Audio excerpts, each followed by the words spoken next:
Hi hello welcome to our channel. నేను మీ సిరి. ఈరోజు మనం చెప్పుకోబోయే కథ ఇష్టమైన సకుడ పార్ట్ 35. ఇక ఆలస్యం చేయకుండా కథలోకి వెళ్ళిపోదాం. బద్ధకంగా కళ్ళు తెరిచిన హర్షకి తన కౌగిలిలో నిద్రపోతూ కనిపించింది వేద. ఆమె బుగ్గ మీద ముద్దు పెట్టుకుని వేదు అంటూ ముద్దుగా పిలిచాడు. ఆమె గాఢ నిద్రలో ఉన్నట్టు పలకలేదు. ఆమె నడుముని చుట్టూ చేతులు వేసి గిలిగింతలు పెట్టడం స్టార్ట్ చేశాడు. చిన్నగా కదిలి అంటూనే అతని చేతిని తీసివేసింది. లేరా బుజ్జి బంగారం అంటూ ఆమె చెంప మీద వేళ్లతో రాయడం మొదలుపెట్టాడు హర్ష. అతని వైపు తిరిగి గట్టిగా హత్తుకుంది వేద. అరేరే, నువ్వు ఇంత క్యూట్గా నిద్రపోతుంటే నాకు అసలు లేపబుద్ధి కావట్లేదు. కానీ 9 అయిపోయింది. ఆమె మాటకి వేద ఉలిక్కిపడి లేచింది. ఏంటి 9? ఆమె కీచుగా అరిచింది. 9 10కి కదా నువ్వు వెళ్ళేది, వెళ్ళొచ్చులే. అతను కులాసాగా చెబుతుంటే, ఈడియట్, అంతా నీ వల్లే. ఇవాళ ఫారెన్ నుంచి డాక్టర్స్ వస్తున్నారు, నేను వెళ్ళాలి.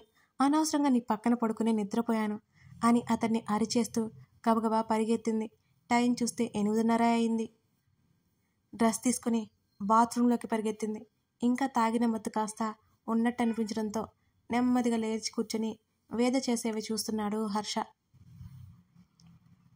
ఆమె ఎంత త్వరగా రెడీ అవ్వాలని చూసినా 9 దాటిపోయింది. అప్పటికి గబగబా అఫ్రాన్ తీసుకుని త్వరగా రా, డ్రాప్ చేద్దువు అంటూ కార్ కీస్ తీసుకుని అతని చేతిని పట్టుకుని లాక్కెళ్ళిపోయింది బయటికి. వేద, ఈ ఒక్కరోజు క్యాబ్లో వెళ్ళిపో అతను చెప్తుంటే చెంపకేసి ఒక్కటిచ్చింది వేద. నిజంగా చుక్కలు కనిపించి కళ్ళు తేలేసి చూశాడు హర్ష ఆమె వైపు. అయ్యో హర్ష, సారీ నాకు లేట్ అయిపోతుందని హడావుడిగా నువ్వలా మాట్లాడేసరికి సారీ బంగారం అని హత్తుకొని బుగ్గ మీద ముద్దు పెట్టుకుంది అతనికి.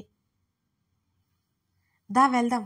అతని చేతిని పట్టుకుని లాక్కెళ్ళిపోతుంటే హర్ష సీరియస్గా చూశాడు ఆమె వంక. ఐఎమ్ రియల్లీ సారీ హర్ష, నీ కోపం వస్తే నన్ను కొట్టు, నేను అర్జెంటుగా వెళ్ళాలి ప్లీజ్. వాళ్ళని రిసీవ్ చేసుకోవాలి. మళ్ళీ మామయ్య గారికి మాట వచ్చేస్తుంది. ఆమె ఏడుపు మొహం వేసి అతన్ని బ్రతిమాలుతోంది. ఆమె చేతిని పట్టుకుని దగ్గరికి లాక్కున్నాడు హర్ష. హర్ష, ఏం చేస్తున్నావు? వెళ్ళాలి మనం.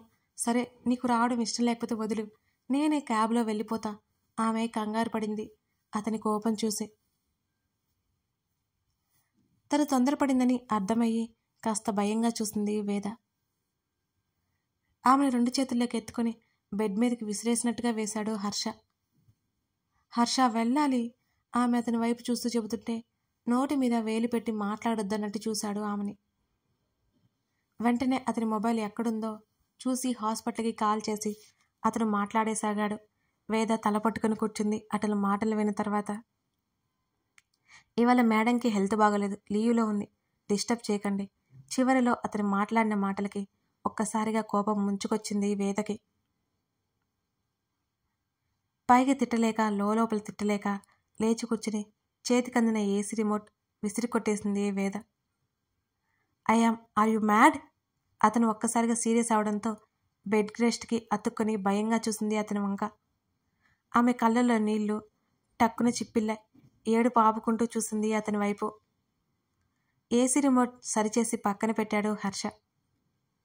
ఇంకెక్కడ శృతి, ఎప్పుడో కోమలేకపోయింది అని చెబుతూనే ఆ శృతిని కలిపింది అమృత. ఉలిక్కిపడి తేరుకుంది శృతి. ధరణి, అమృత ముఖముఖాలు చూసుకుని హైఫై కొట్టుకుని నవ్వుకున్నారు. ధరు, ఏంటి ఇంత షాక్ ఇచ్చావు? శృతి అలాగే గుడ్లు పెద్దవి చేసి అడుగుతుంటే, ఏం చేయమంటావైతే? ఎవరో వచ్చి ఏదో అంటే ఊరుకుంటానా నేను? అది నా కాబోయే వాడి గురించి. అసలు నేనెందుకు ఊరుకోవాలి? ఇంకా గట్టిగా సమాధానం చెప్పాలంది కానీ లవ్ ఫెయిల్యూర్ అని వదిలేశా. తనేమైనా నా ఫ్రెండా లేకపోతే నా ఫ్యామిలీనా? ఏమైనా అంటే కోపంలో ఉన్నారు, మన వాళ్ళే కదా అని వదిలేయడానికి. ఆమె ఎవరో నేనెవరో, అసలు నేనెందుకు మాట పడాలి?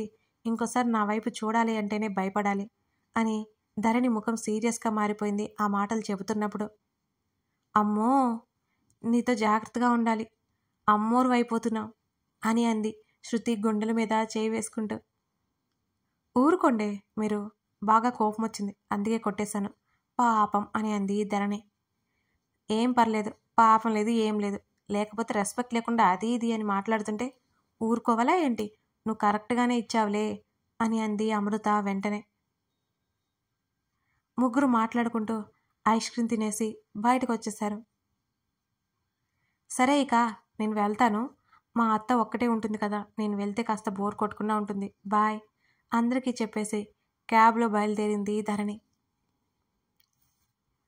సార్ మిమ్మల్ని కలవడానికి రాజేష్ అని ఎవరు వచ్చారు, గగన్ పిఏ చరణ్ చెప్పడంతో పంపించు అని చెప్పాడు గగన్. రాజేష్ లోపలికి వచ్చేశాడు. ఏంట్రా ఈ టైంలో వచ్చావు అని చైర్లో వెనక్కి వాలి గగన్ అడగ్గా, ఇవాళ మధ్యాహ్నం లంచ్కి బయటికి వెళ్ళాను, అక్కడ ఒక సీన్ కనిపించింది, ఆఫీస్కి వెళ్తూ వెళ్తూ నీకు తప్పగా చూపించాలని ఇటు వచ్చాను అంటూ వీడియో ప్లే చేసి గగన్ ముందు పెట్టాడు రాజేష్. ఏంట్రా ఇది అంత ఇంపార్టెంటా? కళ్ళెత్తి చూశాడు గగన్. ముందు చూడు అంటూ భుజాలు కదిలించాడు రాజేష్. డైలాగులేమీ వినిపించడం లేదు, కానీ ప్రణతి చెంప పగలగొట్టిన సీన్ మాత్రం కనిపిస్తోంది స్పష్టంగా. ఒక్క క్షణం విస్తుపోయాడు గగన్. రాజా ఏంటిది? ఇంకా నేను లైవ్లో ఉండి చూశాననుకో, చల్ల ఎదరగొట్టేసిందనుకో, నువ్వు చూస్తేనా ఎత్తుకొని గిరగిరా తిప్పేవు నవ్వుతూ అన్నాడు రాజేష్. సీసీ ఫోటోస్ వాయిస్ రికార్డుతో సహా ఉంటే గంటలో నా ముందుండాలి స్నేహితుడిగా చెప్పాడు గగన్. ఇది రిక్వెస్టా ఆర్డరా మహానుభావా అని అడిగాడు రాజేష్. రిక్వెస్ట్ అయితే కాదు, ఖచ్చితంగా ఆర్డరే, ముందు ఆ పని చూడు నువ్వు అని రాజేష్ని పంపేసి ధరణికి కాల్ కలిపాడు గగన్. మరోవైపు నెమ్మదిగా హర్ష ఆమె దగ్గరికి వచ్చి, వేద ఏం చేస్తున్నావు అర్థమవుతుందా అతను గంభీరమైన స్వరంతో అడగ్గా ముఖం తిప్పుకుంది. ఇది ఒక రిమోట్ కాబట్టి సరిపోయింది, ఎక్స్పెన్సివ్ థింగ్ అయితే ఏంటి పరిస్థితి? నాకు చెప్పేదానివి కదా ఇలా చేయొద్దని, నేను సెట్ అవుతుంటే నువ్వు మెంటల్ అయిపోతున్నావు నువ్వు. అతను చెప్పడంతో మెల్లిగా చూసింది. కావాలని చేయలేదు, నేను అనుకోకుండా పడేశాను అని చెప్పింది. అవును, ఆల్రెడీ నేను చెప్తున్నాను కదా, ప్రతిదానికి ఎందుకంత కంగారు పడతావు? ఈ మధ్య డే షిఫ్ట్స్ నైట్ షిఫ్ట్స్ చేస్తూనే ఉన్నావు, అందుకే నువ్వు రావట్లేదని చెప్పాను, దానికి నీకు పిచ్చి పట్టింది అని అన్నాడు హర్ష. కానీ ఇవాళ ఆమె చెప్పబోతుంటే ఆపి, వాళ్ళని చూసుకోవడానికి చాలామంది ఉన్నారు, అది నీ హాస్పిటల్, మన హాస్పిటల్, ఎందుకు స్ట్రెస్ ఫీల్ అవుతూ ఓవర్ రియాక్ట్ అవుతున్నావు నువ్వు? అతను అడుగుతుంటే సమాధానం లేనట్టు ఉండిపోయింది వేద. ఆమె తలదించుకొని ఉంది. ఆమె గడ్డం పట్టి తలపైకెత్తి, ముందు నీ హెల్త్ ముఖ్యం, ఆ తర్వాత ఏదైనా అని అన్నాడు. సారీ అంది వేద. నీ సారీ నీ దగ్గరే పెట్టుకో అంటూ లేచి వెళ్ళబోతున్నా అతని చేతిని పట్టుకుంది వేద. మోకాళ్ళ మీద కూర్చుని అతని మెడ దగ్గర ముఖం దాచుకుని, సారీ, నిజంగా నాకేం అర్థం కాలేదు, బ్రెయిన్ అంతా ఏదోలా ఉంది ఆమె ఏడుపు గొంతుతో అతనితో చెబుతుంటే. నాకు అర్థమైంది, ప్రాపర్ రెస్ట్ లేదు నీకు, అండ్ లేడీస్ మూడ్ స్వింగ్స్ ఎలా ఉంటాయో నాకు తెలియంది కాదులే, అందులో తమరు ఎక్స్పెక్ట్ కదా, చివరి మాటల్లో వెటకారం జోడించి అన్నాడు హర్ష. ఆమె కళ్ళు తుడుచుకుని దూరం జరిగింది. పీరియడ్స్, అందుకే పిచ్చి పిచ్చిగా ఉంది నాకు అని అంది వేద. అర్థమైంది, ఇంకా బుద్ధి లేకుండా పరిగెడుతున్నా, రెస్ట్ తీసుకోవాలని తెలీదా అని సీరియస్గా చూశాడు హర్ష. కానీ మామయ్య గారు అంటూ సాగదీస్తుంటే, ఆల్రెడీ స్టాఫ్తో నేను మాట్లాడాను, ఆ డాక్టర్స్కి ఎటువంటి ప్రాబ్లం లేదు, వాళ్ళు హోటల్లో దిగిపోయారు, ఇప్పుడు రెస్ట్ తీసుకొని ఈవినింగ్ వస్తారు, నువ్వే పరుగులు మొదలుపెట్టావు అన్నాడు విసుగ్గా హర్ష. ఇవన్నీ నీకు మాట్లాడేశాను, నేను ఎంత వెదవనని అయితే మాత్రం ఈ మాత్రం రెస్పాన్సిబిలిటీ ఉండదా ఏంటి అని అంటున్న అతని మాటలకి ఫక్కున నవ్వింది వేద. ఊరుకో అంది. ఊరుకుంటాలే, ఎలా ఉంది నీకు, స్టమక్ పెయిన్ అని ఆమె పొట్ట మీద చేయి పెట్టి అడిగాడు హర్ష. లైట్గా బ్యాక్ పెయిన్, స్టమక్ పెయిన్ అంతేం లేదు, నో వర్రీస్ అని ఆమె అంటుంటే, సరే నువ్వు ఇవాళ బెడ్ రెస్ట్లో ఉండాలి, నాకు ప్రాక్టీస్ లేదు, ఫ్రెష్ అయి వస్తాను అని ఆమె చెంప తట్టి లేచి ఒళ్ళు విరుచుకుంటూ వాష్రూమ్లోకి వెళ్ళిపోయాడు హర్ష. అలాగే చూస్తుండిపోయింది వేద. ప్రతిదాన్ని నిర్లక్ష్యం చేసే హర్ష ఇప్పుడు అన్నిటిలో రెస్పాన్సిబుల్గా ఉండడం ఆమెకు చాలా సంతోషంగా ఉంది. ఒక పక్కకు వాలి కళ్ళు మూసుకుంది వేదవతి. ధరణికి కాల్ చేస్తుండగానే ప్రకాష్ కాల్ రావడంతో కాల్ కట్ చేశాడు గగన్. ముఖ్యమైన మీటింగ్స్ గగన్ని అటెండ్ అవ్వమని ప్రకాష్ చెప్పడంతో మొబైల్ సైలెంట్లో పెట్టి ఆయనతో పాటు గగన్ నడిచాడు. ఫ్రెష్ అయ్యి మొబైల్ తీసుకున్న ధరణికి అతని నుంచి మిస్డ్ కాల్ రావడంతో తిరిగి తను కాల్ చేసింది. అతను లిఫ్ట్ చేయలేదు. మరోసారి ట్రై చేసినా అతను లిఫ్ట్ చేయకపోవడంతో ఇంకా ఆ ప్రయత్నాన్ని విరమించుకుంది ధరణి. పొరపాటున చేయి తగిలి తనకు కాల్ వచ్చి ఉంటుంది. ఏదో పనిలో ఉండి ఉంటాడు. తన ఫోన్ కాల్ అందుకే లిఫ్ట్ చేయలేదు అని లోపల అనుకుంది ధరణి. ఆ రోజు తిరిగి ధరణి త్వరగానే నిద్రపోయింది అలసిపోయి. ఏంటి ఇంత లేట్?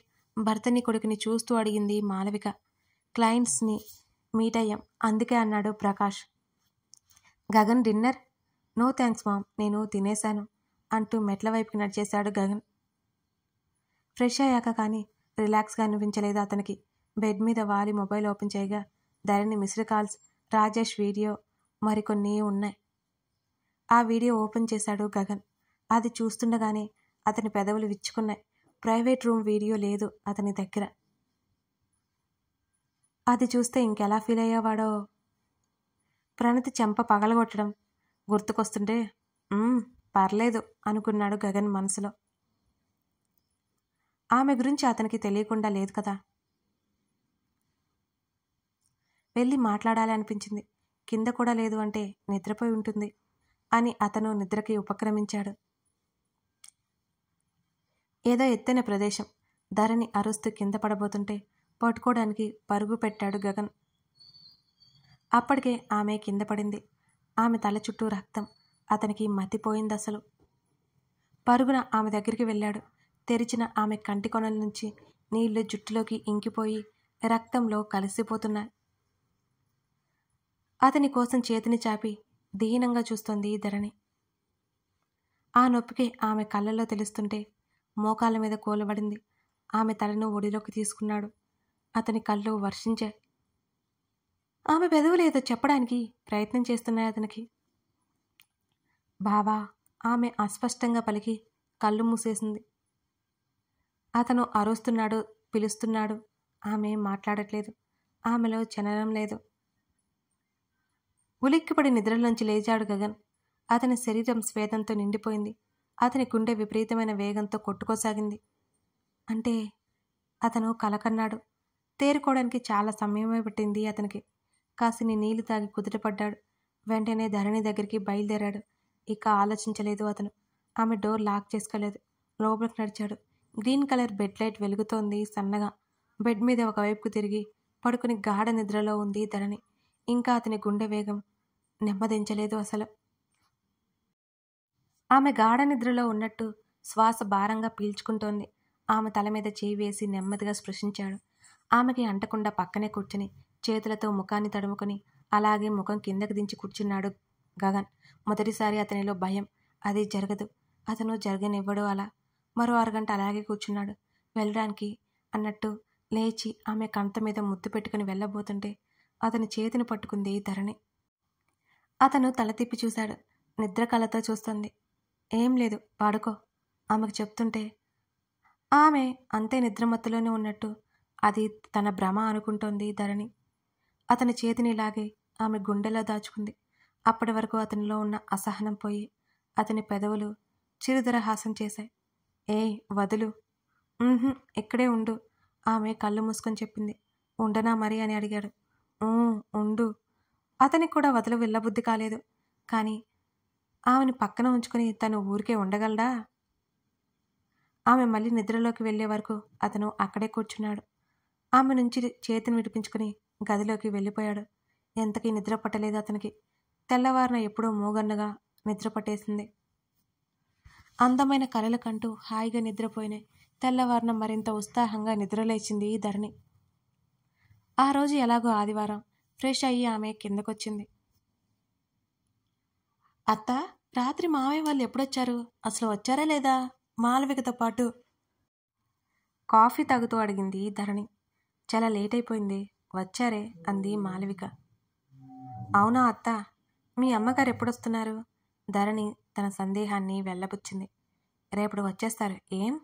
ఏం లేదు, ఊరికే అడిగాను అంది ధరణి. సరే, ఆల్రెడీ 8 అవుతోంది. గగన్ ఇంకా కిందకి రాలేదు. చూసి డైరెక్ట్గా టిఫిన్కి వస్తాడా లేక కాఫీ పంపించాలా అని అడిగిరా అని అంది మాలవిక. పడుకోనివత్తా, సండేనే కదా అంది ధరణి. సండే అయినా మండే అయినా ఈ పాటకి లేచే ఉంటాడు, నువ్వు వెళ్ళిరా అని మాలవిక చెప్తుంటే నువ్వు మరీ ఇలా డిసిప్లైన్గా తయారు చేస్తే ఎలా అంటూ మెట్ల వైపు నడిచింది ధరణి. ఆమె చప్పుడు చేయకుండా గది తలుపు నెట్టి తలకాయ మాత్రమే లోపలికి పెట్టి తొంగి చూసింది గగన్ కోసం. అతను ఎక్కడా కనిపించలేదు. తన అత్త అన్నట్టు నిజమే, ఎప్పుడో నిద్ర లేచినట్టున్నాడు. వాష్రూమ్ నుంచి ఎటువంటి శబ్దం లేదు. అతని గది బాల్కనీ డోరు తెరిచి ఉంది. ఆమె చప్పుడు చేయకుండా ఆ గది తలుపు వేసి నెమ్మదిగా బాల్కనీ వైపుకి నడిచింది ధరణి. అక్కడి నుంచి బాల్కనీలోకి చూడగా రైలింగ్ మీద మోచేతులు పెట్టి దీర్ఘంగా ఆలోచిస్తూ గార్డెన్లోకి చూస్తూ కనిపించాడు గగన్. అతని డ్రెస్సును బట్టి అర్థమైంది ఎప్పుడో లేచి ఫ్రెష్ అయిపోయాడని. అడుగులో అడుగు వేసుకుంటూ అతని వెనక చేరగా అప్పటికీ తన వెనక ఎవరో ఉన్నట్టు, అతన్ని గమనిస్తున్నట్టు అర్థమై అతని కనుపాప అటూ ఇటూ కదిలింది. అనుమానంగా వచ్చింది ఎవరో అన్నట్టు. అతని చుట్టూ చేతులు వేసి భయపెట్టాలనుకుంది ధరణి.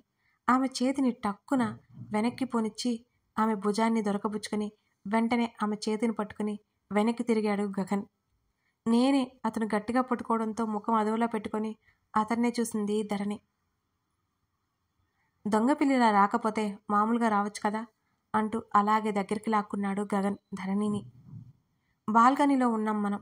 గార్డెన్లో క్లీన్ చేస్తున్న పని వాళ్ళని చూపిస్తూ వెనక్కి జరగడానికి ధరణి ప్రయత్నం చేసింది. అతను 2 అడుగులు ముందుకు వేసి గోడకామెను అంటించేసి ఎటూ కదలకుండా చేతులు పెట్టేసి సో వాట్ అంటూ ఆమెను తన బాహువుల్లో బంధిస్తూ అడిగాడు. కథ కొనసాగుతోంది. ధరణి గగన్ మూమెంట్స్ చూడడానికి రెడీగా ఉండండి. అలాగే సిరీ డైరీస్లో విలన్ అనే కొత్త స్టోరీ కూడా చూసేయండి. మీరు తప్పకుండా చూడాలి. Thank you.